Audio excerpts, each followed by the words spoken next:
Hello, this evening I'm going to tell you a story about a special star and how it led the wise men to baby Jesus. Far away in the east, 3 clever men saw the same star, the star that God had put in the sky when Jesus was born. They knew it was a sign. A baby king had been born. They'd been waiting for this star. They knew it would come. "He's here," they shouted. "He's here." And I'm sure if you'd been there, you would have heard them laughing and dancing and singing until the sun came up. At dawn, they packed up their camels and wrapped gifts for the baby.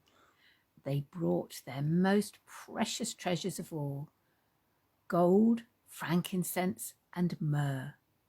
Special, sparkly, lovely smelling, gleaming things, just right for a king. The 3 wise men set off.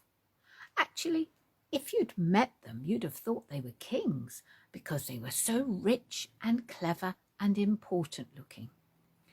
They rode their camels across endless deserts, up steep, steep mountains, down into deep, deep valleys, through raging rivers, over grassy plains, night and day, day and night, for hours that turned into days, that turned into weeks, that turned into months and months, until at last they reached Jerusalem.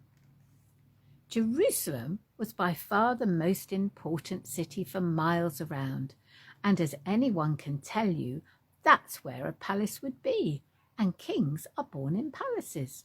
So that's where they went. But they were in for a surprise. They went to see King Herod. Surely he'd know where the baby was. But he didn't.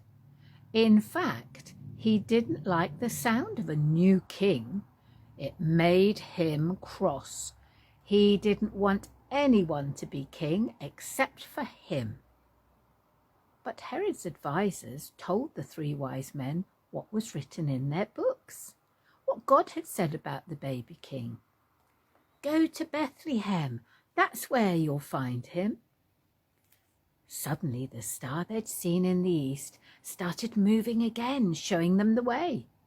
So the 3 wise men followed the star out of the big city, along the road into the little town of Bethlehem.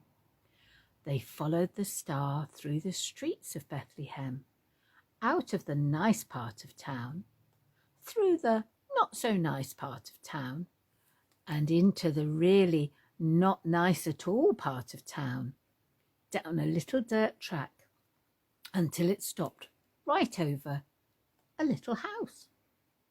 But wait. It wasn't a palace.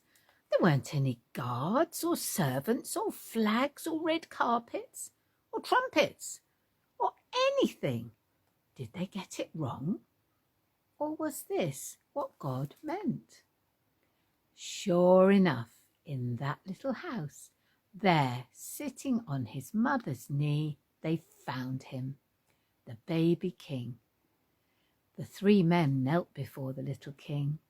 They took off their rich royal turbans and gleaming golden crowns. They bowed their noble heads to the ground, and they gave him their sparkling treasures.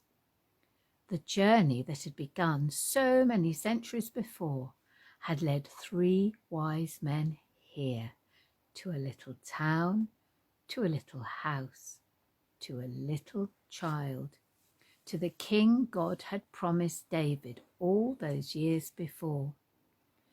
But this child was a new kind of king. Though he was the Prince of Heaven, he had become poor. Though he was the mighty God, he had become a helpless babe. This king hadn't come to be the boss.